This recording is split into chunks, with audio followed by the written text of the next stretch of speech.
have questions at the end of the panel. So the next paper is by Lena Barsky, and it's titled I Wouldn't Know Him in Death, A Low Stranger, Achilles, Patroclus, and Fanfiction Refracted. So again, we continue with the theme. Lena Barsky, her is in the second and final year of an MPhil in Greek and/or Latin languages and literature at Oxford University, St. Anne's College. A dissertation uses the theories of Achilles Mendes' Necropolities and Giorgio Agamben's satire over sovereign power and bare life to read the Menirius episode of Ovid's Metamorphosis, Book 4. She received her BA from Brown University, where she was awarded honors for a senior thesis on narratology and the figure of Cyrene in Virgil's Georgics, Book 4.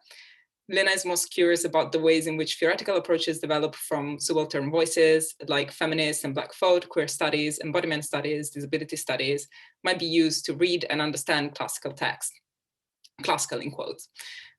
She's a fanfic librarian, a self-identified chaos bisexual, and baker of challah. You may find Lena on Twitter at lbarsk and or reach her at lena.barsky at classic at ox at .ic.uk. And I'm gonna hand over to her now. Thank you so much, Eleonora, and thank you so much, Nea, for that amazing segue and that amazing provocation.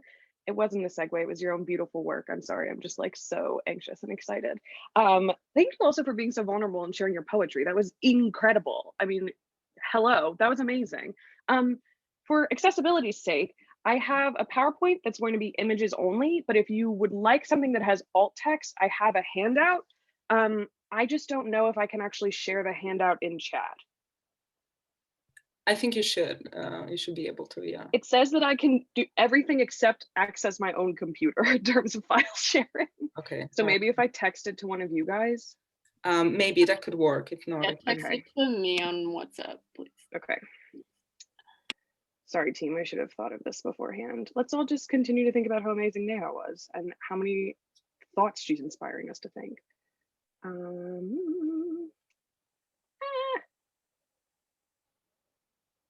There we go. Okay, Nicolette, it's sending. It's like image heavy, so it could take a minute. Oh, great, it said that it delivered. Cool, okay, so let me share my screen. That's not it. Here we go. Okay, so this talk is entitled I Would Know Him in Death, Hello Stranger, Achilles, Patroclus, and Fanfiction Refracted. My name is Lena. I use she, her pronouns. And today we're going to be talking about, surprise, surprise, if you know me at all, fanfiction. Starting off, Neha did like an incredible job telling you all what fanfiction is, so I don't think that I need to do that. I just want to situate us in a space where we can think about fanfiction in the way that Neha showed us it could be explored as a transformative space and a way to engage with texts and culture and media that is just outside the bonds of like literary analysis. I think being a classicist and being in the academy, I use scare quotes mostly just because my Greek is very shoddy, and I know that for a lot of people that negates my identity as a classicist. But anyway, in these academic related spaces, I think we're often not allowed playfulness in our work because of respectability politics, because of the capitalist machine and what gets published and what academic publishers want to read, the way markers want to grade essays or pre-submitted works. And so I think fanfiction, I love this tweet, what if literary criticism is just a form of fanfiction? I think that fanfiction can be a really special way for people who are maybe engaging with texts in like a pseudo-academic mindset to be a bit more playful and imaginative and again, transformative. So Nea mentioned that the biggest currently, well, one of the biggest fanfiction archives on the internet, Archive of Our Own, it's hosted by and run by a nonprofit called the Organization for Transformative Works. So they have an understanding of fanfiction's transformative power, as you can see kind of in the highlighted part of this quote, which is from an interview on a podcast called Fansplaining. Fanfiction allows you to take ownership of the idea of transformation and of saying, I am writing a response to this existing text. So thinking about taking ownership of transformation, I just want us to think about this one poem by Stephanie Burt. It is from her brilliant publication, after Callimachus poems. They are creative translations and engagements with a variety of poems by the Greek poet Callimachus. Stephanie was a speaker at the Queer in the Classical seminar series in the fall. She was incredible. She shared this poem with us and I felt deeply seen and understood. And so I just like to read it briefly. It's easier to explain if we use Mr. Spock. Had it been my decision to develop a crush on you, you may indeed have objected. It is most illogical. It might indeed offend. And yet, if neurobiology will require me to experience this emotion and moreover to communicate it, well, it's not like we can turn back the relevant clock. It's not like I stood in your right of way at midnight and threw pebbles at your window. All I did was leave a note on your door. I have been and always shall be your friend.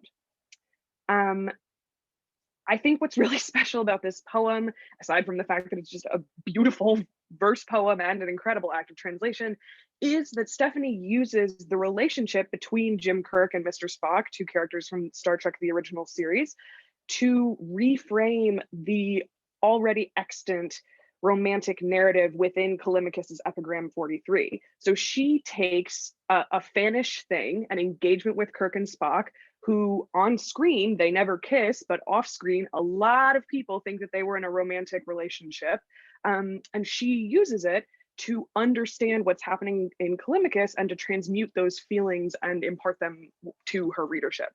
I think it's also pretty special, and that's partially why I wanted to use it here, that she chose to use Kirk and Spock, because fanfiction theorists / people who study fanfiction in a more data-oriented way often assert that modern fanfiction, what started in the 70s with zines and like illegal kind of mailing stories to each other and hoping you didn't get caught and passing zines back and forth at Comic Cons, that started with the Kirk and Spock relationship. So Spirk, which I hate as a ship portmanteau, that's really cursed. I don't say it when I talk about Kirk and Spock. The Kirk / Spock gay romantic relationship is what kind of launched the 1,000 ships of modern day 1970s forward fanfiction. So it's also just very cool that Burt sort of baked in the history of fanfiction within this like really beautiful love poem. So that's kind of the space that I'm in, is one of engagement, is one of sharing feelings, and is one of taking texts that are often really academized and sort of relegated to their component parts and like torn to pieces and said, like, what does this verb do here, and moving it into something that's more visceral and raw and human. I think this also just cosmically vibes, I think, with Mathura Umachandran's brilliant keynote from earlier today with the carrier bag of queer feeling. Like, I'm very much, this poem is certainly in my carrier bag of queer feeling. So we're going to think about the Song of Achilles for the first part of this talk, just very briefly. Naya also mentioned it brilliantly in her talk as an example of something that has been spoken about as fan fiction of like a canonical piece of literature, but that gained its own literary status. This whole quote is huge. It's from a Guardian article. You don't need to read it, obviously. If you want to, it's on the handout. What's important here is originally an ex-boyfriend called Madeline Miller's The Song of Achilles, which, by the way, has won numerous awards, is like recognized worldwide as like amazing prose. It's certainly not something that's easily dismissible, shall we say. An ex-boyfriend tried to disparage this work as Homeric fan fiction, but since then, Miller has embraced her love of adapting and playing with Greek mythology.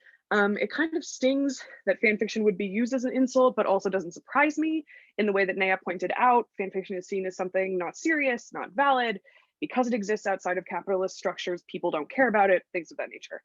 But it's interesting because nowadays you can find write-ups that talk about Miller's work as Homeric fanfiction, but they use it in sort of a positive connotation. So that's just something for us to think about. And then you have fanfiction of fanfiction. So on Archive of Our Own, as of yesterday evening, there were 660 works in the categorization under the Iliad Homer, which is when a fan work, so a fan art, a fan podcast, a fan vid that's been uploaded to the site, or a fan fiction written out, is tagged with the Iliad Homer. But then Madeline Miller has almost doubled that for the Song of Achilles as of yesterday evening. So what happens when you have the original work that fan fiction is being written about today, You have the work that some people are considering fan fiction in the Song of Achilles. Whether or not you think that's a fair label, I'm not here to debate that. And then you have people writing the fan fiction. Oh, I wish I could highlight this. Ah, spoiler. Dang it. You have people writing fan fiction about the thing that is fan fiction. So we're already sort of operating at two fan fiction levels.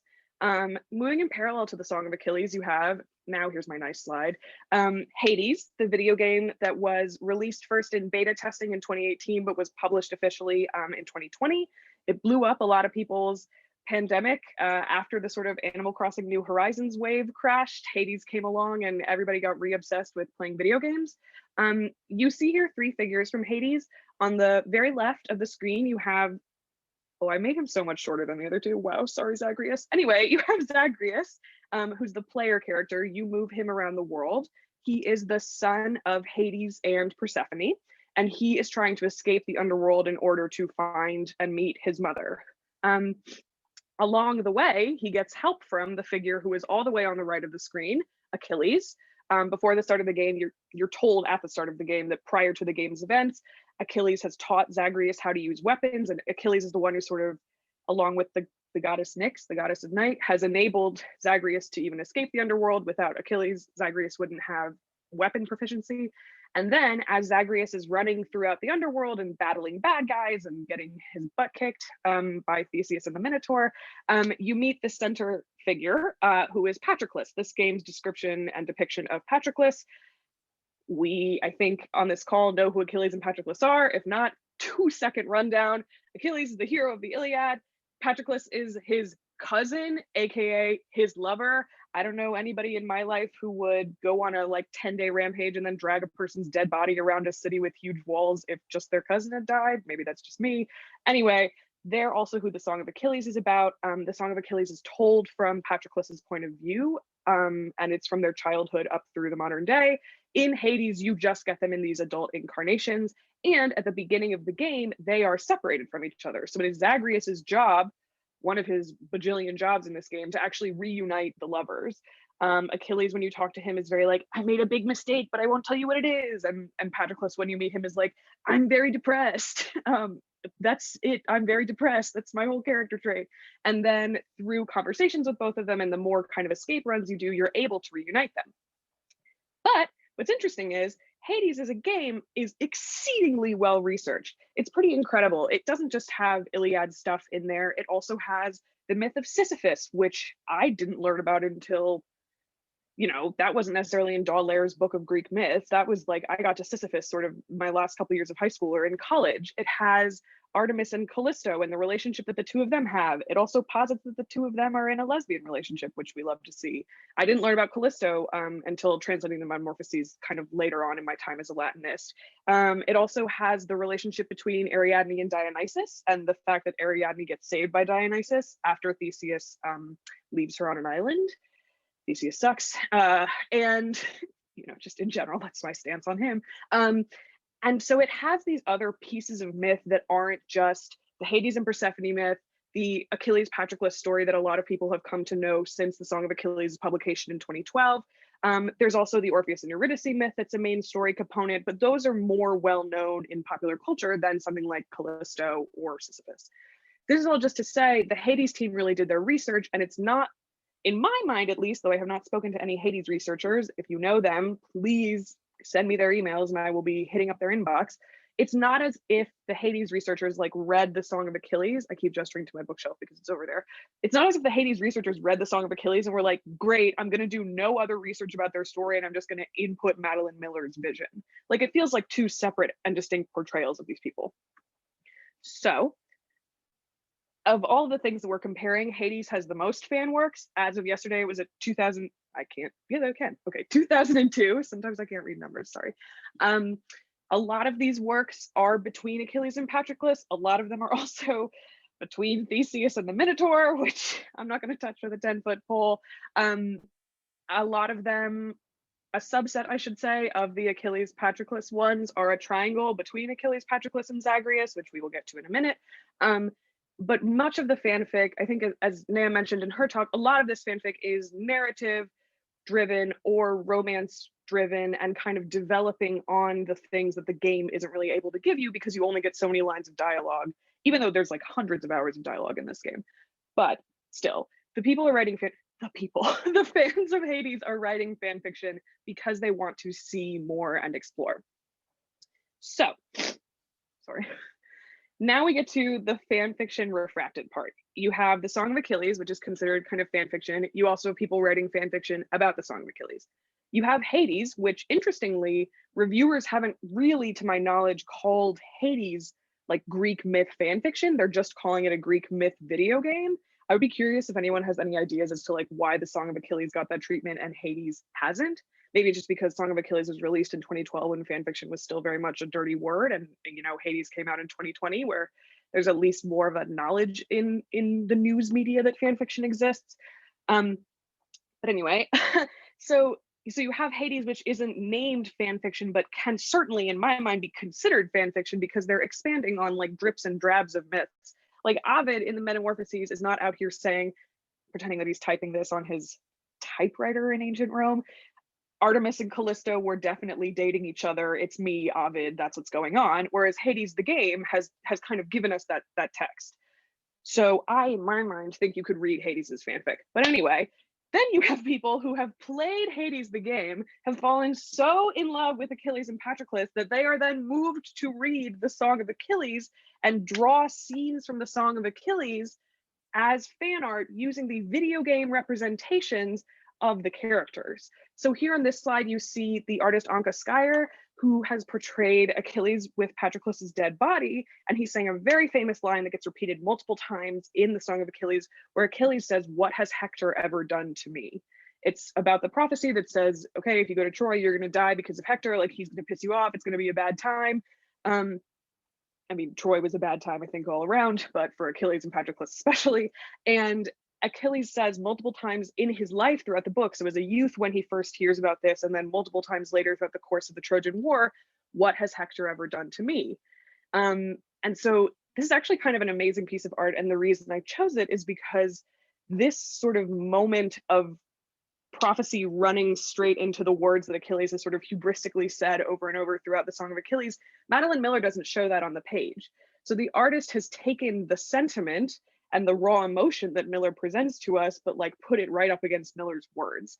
So to me, this is like fan fiction sandwich, and thinking back to Burt, it's something like doubly transformative of a work that is already transformative. So I just find that really special. Sorry, I just want to check for time here. Okay, and then we also have this beautiful portrait of Patroclus. I'm just obsessed with it. I think it's incredible. This artist is amazing. Their username, and I'm sorry if this is triggering, is OKDie, which I don't love, but they don't have their kind of human world name listed anywhere, so we got to go with this. And this person drew a pretty faithful depiction, I would say actually quite faithful depiction and also emulation of game style of the video game Hades Patroclus. But then when they shared it on Twitter, they included this image along with the tweet. I started to read the Song of Achilles by Madeline Miller while playing Hades game, and I love him being Patroclus. So once again, we have a fan work inspiring people to engage with another fan work that is technically all fan works of the Iliad. And then the last one that I want to touch on, and then some concluding thoughts is, and I would say content warning here for mentions of explicit sex and also just mentions of the Trojan War, even though that's been in this whole talk. So I'm sorry if the Trojan War is triggering to you, which it might be because it's violent.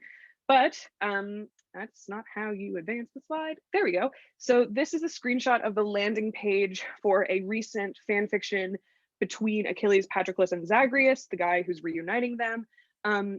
The premise of this fan fiction is that the deity Chaos, who is one of the gods from whom you can get like a kind of attack or defense boost from in Hades game, this person who wrote the fanfic has decided that Chaos, instead of boosting Zagreus's attack or boosting his defense, realizes that Zagreus has a crush on both Achilles and Patroclus and sends Zagreus back in time or forward in time.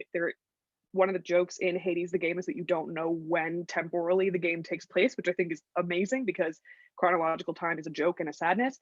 But so Chaos sends Zagreus somewhere forward or back or between in time to the Trojan War to have sex with Achilles and Patroclus.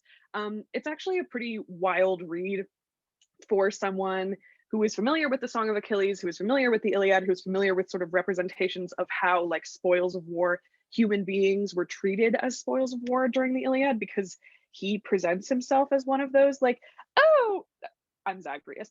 Oh, you've captured me. What are you going to do? Oh, I'm in your tent, Achilles and Patroclus. Seduce me. And so, you know, it's sort of a glossing over of the actual problem of taking human beings as prizes in war. Like, let's not forget that. But if you can lay that aside to just read explicit sexual fan fiction for a little while, it does the job.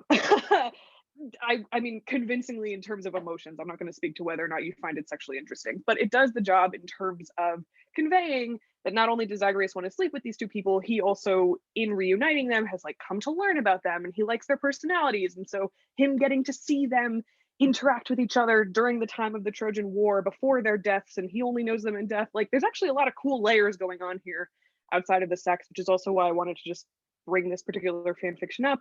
I think it's a great example of how even sexually explicit fanfics do an excellent job of conveying, again, feelings, the mess of feelings, something that isn't just quantifiable by what is its verb ending and is it an aorist subjunctive or not, in a way that I think some published literary fiction does not, and a lot of the, you know, classic philological approach to classics does not. So just wanted to point that out. But so that you don't have to look at this as my last slide, I just have a little bit more fan art. And then also on the handout, there's even more links to incredible fan art on Twitter. I just like wanted to share just because the Hades community has a bunch of super talented artists who all deserve, you know, buying their merch, viewing their Patreons, etc.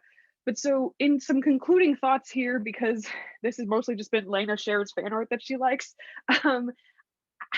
I'm just so enthused and inspired by the Hades fandom's reaction to refracting fanfic voices, if you will, and the way in which these creators have said, here's a transformative thing, Hades, here's another transformative thing, Song of Achilles, let's smush them together and see what happens and go even beyond what Homer, the entity, you know, or the collection of nomadic bards, etc., could have thought of when he was writing about Achilles and his love and grief about Patroclus.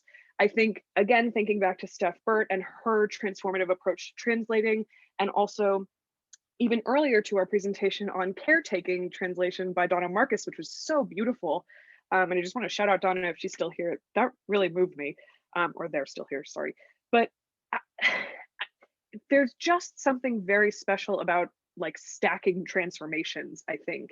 And I don't really have a conclusion, but I think it's something, if we're thinking about the queer and the classical, it's something that the field of classics could really benefit from. Like, how might we read Lucretius, something that I don't know that I would ever do willingly. How might someone read Lucretius and glean something new from it if you were to come at Lucretius from a fan fiction angle? Or if you were to come at Lucretius from a transformative translation angle and say, sure, I'm going to sit here and translate Lucretius, but I'm also really into, as Naya mentioned, Hannibal right now. So like, what if I pretend that I'm Hannibal translating Lucretius? How would that change your approach? I just think that there's so much space to play and generate and engage in a way that I hope more people in the field start to do. And I hope that people outside the academy start to do as well, because obviously what's so special about fanfic is that it is outside of the academy, and it allows us to be outside of the academy as fully fledged human beings with non-academic interests. And I think I'm going to leave it at that because I don't want to go over. I did go over. I'm so sorry. Put me in the sin bin. But thank you so much all for coming. I can't wait to hear your questions, and I can't wait for Izzy's presentation right now. Bye. Thanks so much, Lena. That was amazing. The chat is going wild. And I think it's really interesting how like your papers spoke to each other, but in different ways, about like intimacy, but also sharing and creating stacks of materials over each other while still really deeply caring and feeling for this material. We're now moving to the final paper for the panel.